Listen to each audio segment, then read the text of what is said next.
Moram, ne mogu šutjeti, moram ovo progovoriti. Ljudi moji, što je ovo? Čemu i zašto je smijenjen Valdas Dabrauskas? Trener koji dugo Hajduk nije imao. Imao je tako dobrih uspjeha. Nakon punih 9 godina ona se je doveo do jednoga trofeja. Osvojili smo kup, osvojili smo drugo mjesto. Tu je veliki napredak Hajduka. Preuzeo je Hajduk u najgorej situaciji, kada su ga svi otpisali. Digao je Hajduk i praktički se borio ka lav da čak i osvojimo i prvenstvo. 2 kola prije kraja praktički se borio i do zadnjega toma snage, praktički do predprezadnjeg kola. Bili smo prsa u prsa s Dinamom da osvojimo konačno i to prvenstvo, ali nije uspjelo. S lakoćom smo osvojili hrvatski nogometni kup i slavili na rivi. Dizali smo Dabrauskas u nebesa. A sada samo nakon 10 mjeseci u drugom dijelu prvenstva nije počelo dobro, ali to nije razlog da se smijeni Dabrauskas. Pitam se tko bi sada mogao nastaviti stopama Dabrauskasa. Umjesto da ga pustimo da radi, da čini za dobrobit Hajduka, vjerujte, digao bi Hajduk. Digao bi i borio se i dalje. Uvjeren sam u to da bi se borio i za naslov prvaka Hrvatske. Ali ovo, zbog čega i zašto šok i nevjerica. Ne bi nikako bilo dobro, naprosto ne mogu smisliti da bi trener Hajduka, kako se priča i kako se govori, bio Nenad Bjelica. Nikako, niti u ludilu. Tog trenera ne mogu smisliti. Taj trener je sve. On ne može biti trener Hajduka, to je sasvim činjenica. On ne bi bio prihvaćen sa strane Torcide, niti jednog pravog navijača Hajduka. Jer Nenad Bjelica ne zna što znači živjeti za Hajduk. A Dabrauskas je toliko bio prihvaćen kod navijača i kod svih nas. Konačno smo mislili, eto, digao se Hajduk. To što je upao u krizu u zadnjih par susreta i što je malo lutao Dabrauskas, vjerujte mi, vrlo brzo bi on posložio kockice.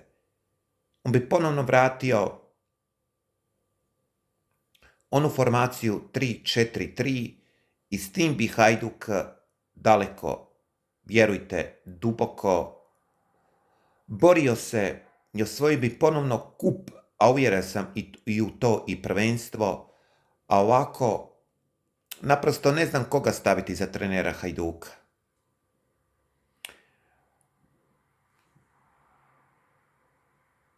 Ovaj koji će privremeno preuzeti, koji je prije naprosto bio trener Croacije Zmijavaca, ne znam koliko će on dugo moći biti trener.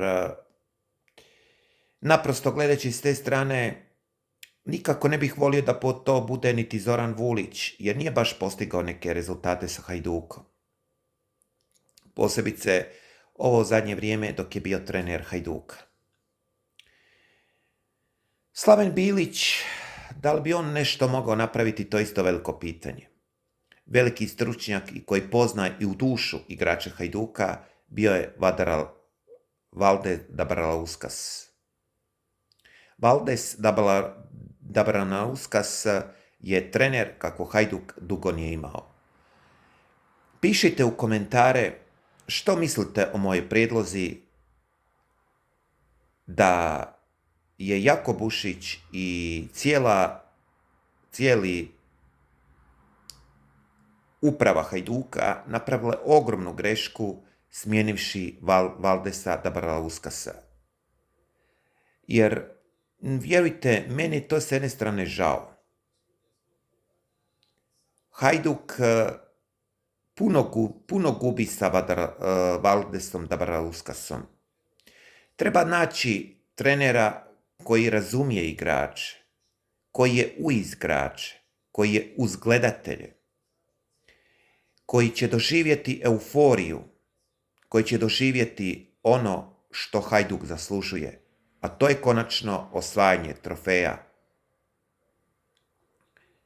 Vjerujte, nije ništa nakon 8 kola smijeniti jednog trenera, a još ima u tome 2 utakmice manje. Pobijedili bi i Rijeku, i Goricu, i Istru. Pobijedili bi mi i Dinamo, i u Zagrebu, i u Splitu, i sve. Trebao je ostati Valdes Dabrauskas sve dok mi ga veže ugovor. Pustiti ga da radi. On bi to napravio fantastično i dobro. Po meni je jedno veliko razočarenje. Naprosto nemam snage pričati i nemam sada nagađati tko bi mogao zamijeniti Valdesa Dabrauskasa. Jako mi žao što je otišao i što su ga potjerali iz kluba. Valdesa Dabrauskasa smijeniti nikako mi se ne sviđa.